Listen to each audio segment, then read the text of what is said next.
अपने पद की गरिमा बना के रखें, अपनी मर्यादाओं के साथ रहें, किसान को मजाक न उड़ाएं। के लिए भी आंदोलन है। आज जो आटा तुमको 30 रुपए किलो मिल रहा है ना, आने वाले समय में भूख का व्यापार होगा। नरेंद्र मोदी ने कहा है कि एमएसपी जिंदा है, जिंदा थी और जिंदा रहेगी। आखिर क्या कुछ ऐसी मांग है जो अब ये मनमाना चाहते हैं? देखिए, मेरा नाम हरीश हुन है और मैं किसान हूँ और किसान का बेटा हूँ। आदरणीय प्रधानमंत्री जी को मैं ये बताना चाहता हूँ, क्योंकि उन्होंने जो कहा है कि एमएसपी थी, एमएसपी है, एमएसपी रहेगी, इससे तो उन्होंने और हमारे ऊपर लालछन लगा दिए कि उनको हमारी मांगों का भी पता नहीं है। अभी हमारे 130 से ज़्यादा लोग शहीद हो गए। भारत का किसान, पूरे भारत का किसान दिल्ली की सीमाओं पे डटा है और भारत का प्रधानमंत्री भारत के किसानों की मांगों से अवगत नहीं है। एमएसपी थी, उसमें इनका कोई योगदान नहीं है। एमएसपी है, उसमें इनका कोई योगदान नहीं है। एमएसपी रहेगी, उसमें इनका कोई योगदान नहीं है।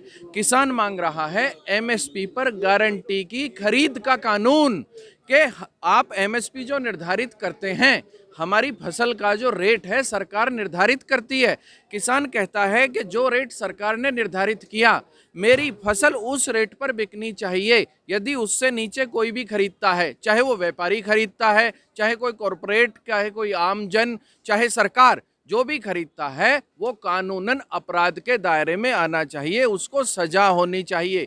मतलब पूरा देश, आपके चैनल के माध्यम से पूरे देश से मैं विनती करना चाहता हूं कि पूरा देश समझे, किसान की मांग है एमएसपी पर गारंटी की खरीद का कानून, कि सरकार एमएसपी निर्धारित करे, फिर हमारी खरीद पर भी नजर रखे। चाहे उसे अडानी खरीदे, अंबानी खरीदे, मोदी जी खरीदे, हमें ये ऐतराज नहीं है बिल्कुल भी, लेकिन हमारी फसल एमएसपी के गारंटी के कानून पर खरीदी जानी चाहिए। जब तक गारंटी का कानून नहीं बनेगा, ध्यान से समझें, क्योंकि जितना बड़ा उनका पद है, जितनी बड़ी भारत ने जिम्मेदारी दी, हमने ही तो जिम्मेदारी दी है, हमने ही तो वोट दी थी उनको, उसका अपमान ना करें।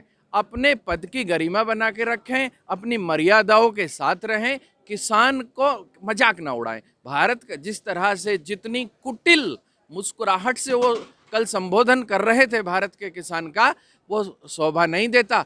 हमारे 130 से ज़्यादा लोग शहीद हो गए और वो मुस्कुरा के ये कह रहे थे कि घर में भी मेज़ या कुर्सी इधर से उधर शिफ्ट की जाती है तो थोड़ी बहुत तो हलचल होती है। ये थोड़ी हलचल नहीं है मोदी जी, ये समुद्र में लहर है और ये तुम्हारी सत्ता भी ले जाएगी। वरना हमारे तीनों बिल जो आप लेकर आए हो, चाहे वो एसेंशियल कमोडिटी एक्ट है या बाकी दो हैं, उसके साथ साथ हमें एमएसपी की गारंटी का कानून चाहिए और तीनों बिल रद्द चाहिए। एक बार सुन लो, 100 बार सुन लो, आज सुन लो, कल सुन लो, हमारा संघर्ष तो जारी है। सर, तीनों बिल की बात करूं, सरकार कह रही है कि 3 साल तक तीनों बिलों को रोका गया है। सुप्रीम कोर्ट ने भी अभी तीनों कानूनों पे स्टे लगा दिया है, तो किसान जो है अब क्यों नहीं उठ रहे हैं? अच्छा, आप एक बात बताओ, किसी आदमी को आज फांसी लगनी है और उसको कह दिया जाए चल भाई तेरी फांसी 3 साल रद्द कर दी, लगेगी तो 3 साल बाद भी फांसी, तो उसका क्या लाभ है? सरकार ने भी कहना है कि अगर किसानों को इसमें कुछ दिक्कतें हैं तो आए सामने बैठ के बदलाव करेंगे, चेंजेस करेंगे। हाँ, किसानों को जो दिक्कतें हैं उसका साधारण किसान अपनी फसल के हिसाब से चलता है। रक्षा मंत्री जी ने भी कहा था, राजनाथ सिंह जी ने भी कहा था कि 1 साल देख लो, कोई नुकसान होगा तो फिर बदल कर देंगे। सुनिए, किसान साल भर नहीं देखता किसी चीज़ को, किसान एक फसल देखता है। ये तीनों बिल हमने धान में देख लिए, तीनों बिल हमने धान में देख लिए। धान का एमएसपी था 1865 प्रति क्विंटल और हमारे पूरे उत्तर प्रदेश या पूरे भारत में, पंजाब हरियाणा को छोड़कर, धान बिका है 800 रुपये क्विंटल, 900 रुपये क्विंटल। तो हमने तो देख लिए ये, इनमें तो कमियां ही कमियां हैं। और 15 से 17 अमेंडमेंट तो सरकार करने को तैयार है, जो हमारे प्रतिनिधि मंडल ने बता दी कि इतनी कमियां हैं। जिस कुर्ते में 17 जगह ऑल्ट्रेशन करना पड़े, उसे डस्टबिन में डालो, नया बना लो। आप समझ रहे हैं ना? जिस शर्ट में 17 जगह ऑल्ट्रेशन करना पड़ रहा है, 17 जगह से कभी बाजू छोटी, कभी गर्दन, इसका दामन छोटा, कभी कुछ छोटा, तो बेहतर है नया बना लो, तीनों को डस्टबिन में डालो, क्योंकि ये तुमने जल्दबाजी में बनाए हुए बिल हैं, ये कॉरपोरेट के फायदे के बिल हैं। और दूसरी बात, जब ये एमएसपी के गारंटी की खरीद का कानून बना देते हैं उसके साथ साथ मुझे तो समझ ही नहीं आता कि ये बिल बनाने वाले या नीति बनाने वाले में लोग कौन थे। प्रधानमंत्री जी कहते हैं, उनका कृषि मंत्री कहता है एक देश एक मार्केट, ये उनका बहुत बड़ा नारा है, एक देश एक मार्केट। अरे समझ नहीं आता, उत्तर प्रदेश का किसान कलकत्ता जाएगा बेचने के लिए, उत्तर प्रदेश का किसान महाराष्ट्र जाएगा बेचने के लिए अपनी 4 कुंटल धान को? नहीं, हम कह रहे हैं अरे भाई एक देश एक रेट। आप समझ रहे हैं ना, वन नेशन वन मार्केट नहीं चाहिए हमको, हमें चाहिए वन नेशन वन रेट। हम अपनी फसल यहाँ बेचें, कलकत्ता बेचें, सब जगह एक ही रेट हो, किसान अपने ही घर के पास बेच लेगा ना, अपने घर की मंडी में ही। दूसरी चीज़, अनलिमिटेड स्टॉक जो है आज़ादी दे रहे हैं, ये तो पत्रकार बंधु मैं आपसे भी पूछना चाहता हूँ, ये आपके लिए भी आंदोलन है। आज जो आटा तुमको 30 रुपए किलो मिल रहा है ना, आने वाले समय में भूख का व्यापार होगा, जितनी भूख उतना महंगा आटा, यही आटा आपको 200 रुपए किलो मिलेगा। क्यों?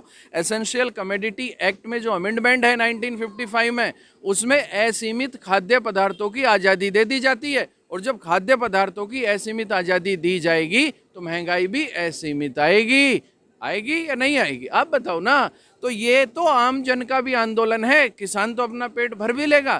तो मैं आपके माध्यम से ये भी कहना चाहता हूँ कि किसान तो यहाँ बैठा है, लेकिन कंज्यूमर भी हमारा साथ दे, जो अंतिम उपभोक्ता है, जो उपभोग करेगा।